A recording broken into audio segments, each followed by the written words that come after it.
Hola, estamos de vuelta con un libro que es nada más y nada menos El ajedrez es mi vida y algo más, de nada más y nada menos que Víctor Korchnoi.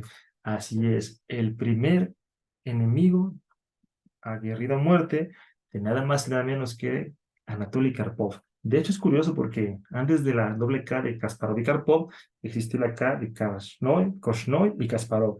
Así que, pues, en este momento vamos a presentar tres libros que pareciera que no tienen mucho que ver, pero tienen un poquito de ello, en el cual tenemos en primer lugar lo que es la vida y trayectoria de Korchnoi.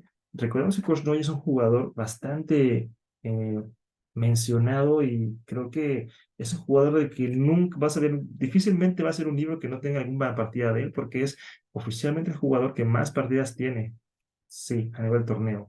De hecho, esta fue la razón por la que se salió de Rusia, porque en un momento dado él quería jugar ajedrez, torneos internacionales con la élite, y pues en aquel entonces era un poquito restringido en lo que son las salidas y permisos a los rusos. ¿De acuerdo? En este caso a los soviéticos. Bueno, es un libro bastante interesante porque nos plantea todos los inicios de Korchnoi, cómo al igual que otras figuras como Rashid Nesmedov, él se internó en esta élite de grandes maestros rusos. Y bueno, ¿qué te puedo decir? Nos explica muy bien a detalle cómo fue la transición del ajedrez en aquel momento, pasando por todas sus etapas, y cómo también, en cierta forma, la vida política del mundo se vio reflejada en este juego. Ahora bien, nos menciona también las relaciones que tuvo con todos los jugadores de ese momento, desde Fischer, Spassky, obviamente Karpov y otros muchos más. De hecho, Korchnoi es muy conocido porque también él fue jugador que entró a todo. Él también disputó peleas contra computadoras, contra ordenadores, los primeros ordenadores, y llegó a vencerlos, ¿eh? Y por mucho. Ahora bien, Korchnoi dejó a su familia justamente porque en un momento dado no estuvo tanto a favor del régimen soviético y se volvió un enemigo, pues, del Estado, ¿no? Por eso. Ahora, es curioso porque es muy paralelo a lo de Fischer, pero bueno, luego hablamos de ello. Este, Korchnoi tiene tiene una forma de narrar las cosas magistral. Esto es una biografía, es un recuento de sus partidas, sus inicios. Vas a encontrar de partidas que no solamente elogian a Korchnoi, sino también en las cuales él pierde y te menciona por qué perdió. Y es algo muy interesante porque casi no todos hacen eso. Contra Fischer, contra otros o más, contra Karpov, obviamente. Y maneja situaciones bastante interesantes de cómo es el mundo del ajedrez. Por ejemplo, menciona que para poder disputar una plaza, había un torneo en el cual un compañero de él, perdón, Rashid Esmerilov y él estaban empatados en puntos. Y la última ronda le tocó jugar a él y empató. Y él aseguró su victoria ofreciéndole 1.000, en este caso, no sé si eran dólares o rublos, no sé qué rayos eran, este, al competidor de Rashid para incentivarlo a ganarle. Y justamente eso pasó. Así que fue una victoria bastante interesante, en el ajedrez. Y bueno, otro punto muy importante es que cuando le preguntan a él cuál es tu novela favorita, él mencionó que su novela favorita era Por quien se doblan las campanas de Hemingway. Recordemos que ese es un mensaje muy simbólico porque pues justamente se define como un revolucionario. Entre muchas cosas que manejan, él menciona que desde su punto de vista, la fotocopiadora fue el instrumento que acabó con lo que fue la Unión Soviética, porque de este modo la propaganda podía repartirse pues mucho más fácil. Habrá que checar si es cierto. Bueno, entonces, esto es la libro de Korchnoi. La ajedrez divide algo más. Eh, ¿Qué les puedo decir? Tenemos que disputó partidas contra todos y pues campeones y campeones, ¿eh? O sea, en su momento. De hecho, el mismo Tal nunca le ganó un torneo. Sí, tiene un score positivo contra Tal y ninguna derrota. O sea, es increíble. Este, y bueno, vamos a ver. Algo muy curioso de este libro es que también nos menciona figuras que tal vez tú no conocías. Y también hubo otro no tan grato ajedrecista ruso en esos tiempos, antes que él. Dice, mi serie de éxitos llevó a que en otoño de 1954 la FIDE me considere el título de maestro internacional. Un hombre legendario recibió el título a la vez que yo, Fedor Bojartichuk, que por entonces vivía en Canadá. Bojartichuk fue uno de los primeros maestros soviéticos. Su score contra Botvinnik habla bien a las claras de su fuerza práctica. 3,5 1 y medio. Era un extraordinario radiólogo que se ganó la popularidad y el profundo respeto de los habitantes de Kiev. Los alemanes ocuparon Kiev 2 años durante la guerra. Cuando el Ejército Rojo obligó a los alemanes a retirarse, Fyodor Bojartiku decidió marcharse con el ejército alemán, ya que no perdonaba a los bolcheviques el sufrimiento de Ucrania en la época de la colectivización. 15 años más tarde, se preparaba en Alemania un libro sobre la historia del ajedrez. Alexander Kotov y Mikhail Yudhovich fueron dos encargados de elaborar el capítulo sobre los jugadores soviéticos. Y esta gente, estos falsificadores de la historia, se las arreglaron para no mencionar ni una sola palabra sobre Bojartiku. Fyodor Bojartiku y yo tuvimos una amistosa correspondencia durante varios años. Bueno, es curioso porque justamente hay mucho que se dice sobre Fyodor. Bueno, recientemente, a pesar de que sus registros fueron desaparecidos de la Unión Soviética, en otras partes quedaron algunos.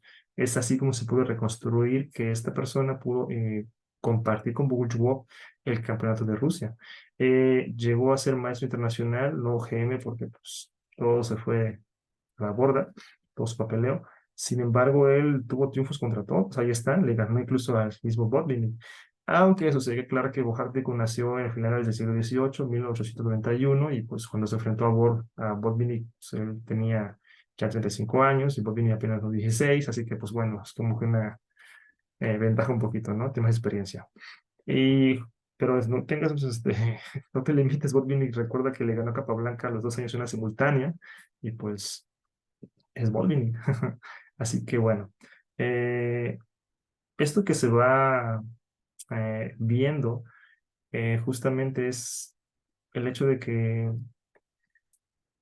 en su momento esta persona fue pues vista como personaje no grato del ajedrez soviético, fue desaparecido y justamente quien desplazó fue el propio Víctor Korchnoi, que prácticamente fue el enemigo número uno del bloque soviético en cuanto al ajedrez, traidor, considerado por muchos.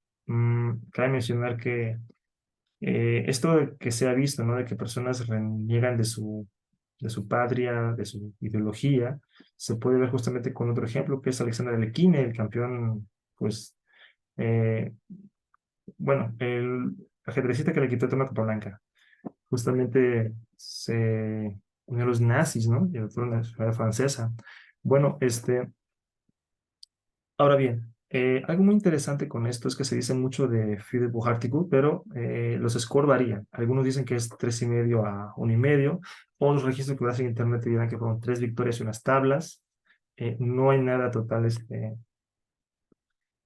oficial como tal, no se lo sacarán. Hay un libro que se llama Maestros Canadienses, que tal vez ahí venga un poco más de información. Y bueno, ¿por qué es interesante la vida de esta persona? Pues al parecer es médico, es radiólogo, vivió los embates de la guerra, Segunda Guerra Mundial. ¿Y qué tal si, no lo sé, un escritor tal vez toma esto como inspiración sobre un médico que juega un bando y no le gusta y se va? No lo sé, tal vez digamos un Pasternak que terminó para 1957 su libro y llamado Toshibago. Recordemos que Pasternak fue premio Nobel de Literatura. Eh, Terminó en Italia justamente este libro, pero dicen muchos que la inspiración la tomó de esta persona, este jugador de ajedrez, médico radiólogo, justamente Fyodor Bojartichuk.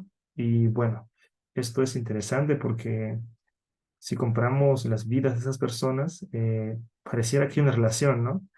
En este caso, nuestro personaje principal, Boris Bujarticut, pues sí, justamente por razones desconocidas salió al régimen alemán y se fue con ellos.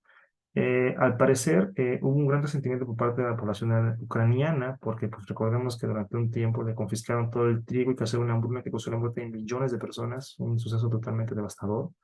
Y es normal que muchos de las personas de Ucrania tuvieran todavía resentimiento contra lo que es Ejército Rojo en este caso. Y bueno, lo interesante es que fue considerado un traidor esta persona. Y él llegó a compartir pues con Pugachev, ¿no? En primer lugar aparece campeón de la URSS y fue justamente omnibulado, justamente. Ahora, Otra cosa muy interesante que menciona el libro es que tenía una amistad también con Boris Spassky, sí, Korchnoi tenía una relación con él, con varios, excepto Karpov, y justamente mencionaba que contra Boris Spassky tenía su forma de jugar contra él en los torneos, decía que para mitad de un torneo Spassky era imparable, lo aplastaba, pero si jugaba contra Spassky en el final de un torneo, entonces podía llegar a ganarle. Sí, es interesante cómo esto, pues, es curioso, ¿no? Y también es interesante cómo, pues, Korchnoi vino a ser un poquito parecido a lo que fue la figura de Bobby Fischer, ¿no? Que también fue, digamos así, satanizada por su patria. En este caso, Fischer le tocó, pues, las de malas, ¿no? Cuando después de que desapareció en 1972, justamente Fischer llega, gana el torneo Spassky, desaparece y pues llega Karpov, se disputa Korchnoi todos sus duelos contra Karpov, que llegaron hasta cosas irrisorias, ¿no? En algunos momentos, de que se daban golpes, patadas debajo de la mesa del ajedrez, tuvieron con una tabla, hasta el hecho de que tuviera una guerra con algunos yogis, ¿no? Con el tema de los misticismos. Sí, los mantras. De los yogur, las claves, es todo un suceso, ¿no? Justamente se va él y de nuevo les ofrecen dinero a Fischer y Spassky por disputar un match, me parece que en Yugoslavia, cuando no debía de hacerse. Y, y es por esto que al desacatar esta orden, pues Fischer fue enemigo público de Estados Unidos durante un buen tiempo, se le confiscaron sus millones de dólares, así que se refugió en varias partes y este libro nos marca aspectos de la vida de Fischer que pues normalmente no te dicen. Te menciona que para, 19 para después de su partida se refugió en Japón y justamente compartió su vida con la que fue la presidenta de la Asociación Japonesa de Japón, Miyo, no me acuerdo cómo se llama. Y es curioso porque, este, es curioso porque justamente ella fue la, Miyoko Watari me parece que se llama. Este, ajá, y y la relación que tuvo Fisher con una persona de Malasia, con la cual encontró una hija también, que estaba reclamando los derechos, con los sobrinos de Fisher, con esta Watari, sus dos su mujer, pues, eh, y con esta persona con la que vive en Malasia, Indonesia. Bueno, pues al final se resolvió todo. No lo dice aquí, pero al final exhumaron los restos de Fisher y pues vieron que la hija de Fisher no era su hija biológica y al parecer la heredera de todos en este caso, sus licencias viene siendo su esposa, la japonesa Ryota Watai. Así que, qué bueno. Este libro me gusta porque engrandece mucho la figura de Fisher, que no me dice que me engrandezcan, pero también engrandece a todos los implicados en la vida de Fisher. Eh, Fisher tuvo un problema, en este caso pues quedó un poquito mal, pero bueno, hay que entender un poquito la situación. Muchos lo critican porque fue muy grosero, pues hasta cierto punto obtuso, muy, muy crítico, bueno, no crítico a la vez de lo que fue el suceso del 11 de septiembre, pero pues tengan en cuenta que le quitaron 5 millones de dólares. El tipo estaba pues más que furioso con Estados Unidos. Y aquí lo bonito es que Boris Spassky en varias veces le ofreció su ayuda, le ofreció su amistad, después de todas las disputas que tuvieron. Este, incluso le envió una carta a Bush en la cual decía a Boris, a Bush, Fisher y yo cometimos el mismo crimen, así que por favor sea tan amable de colocarme en la misma celda que él, pero únicamente le pido un favor, pónganos un ajedrez. Sí, justamente eso es magnífico de Spassky. Y Fisher pues responde de la siguiente manera, yo no lo quiero a él aquí en mi celda, yo quiero una chica linda, por favor, no me lo traigan a él, no lo quiero a él. Sí, Fisher es Fisher. Bueno, justamente este libro también es un pequeño homenaje a todas las personas que estuvieron con Fisher, quienes no lo abandonaron. Y bueno, como pareciera parte de una novela, dice, sea como sea la vida de Bobby. Ah, perdón, este no es. Sorry, me confundí de página. Mal hábito. Bueno, dice lo siguiente. El 10 de marzo de 2008, un grupo de grandes maestros fueron invitados a un torneo en Reykjavik, a la memoria del cumpleaños de Bobby. El 9 de marzo, claro, el gran maestro William Lombardi, sacerdote católico que fuese el segundo de Fischer en el Campeonato Mundial de 1972, organizó una ceremonia en memoria de su amigo Boris Spassky, Pal Benko. Plastami Holt, Laos Portage y Fredrik Olafsson dieron discursos en honor a Bobby. Spassky dejó unas flores sobre su tumba y mientras removía un poco de nieve acumulada en la misma, con lágrimas en los ojos dijo, ¿ustedes creen que el espacio helado de Bobby esté disponible? Simplemente desgarrador, interesante. Se ve que la gran rivalidad que tenían esos dos atleticistas al final se convirtió en una amistad, pues tal vez no muy correspondida, pero sí bien entendida. Y pues qué detalle de Spassky, ¿no? De querer jugar con Fischer aún en el más allá. Hay que decir las cosas como son, me parece eh, más que preciso. Y también me parece que pues, Spassky es uno de los temas que casi no se hablan en los no mucho, no muy conocido, no.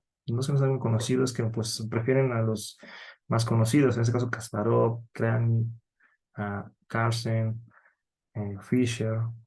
eh, Así que, bueno, creo que para quienes intenten buscar autores no tan conocidos, pues en este caso busquen sobre Spassky, que a pesar de ser un campeón mundial, no muchos saben partidas de él, puedo decirles eso con franqueza.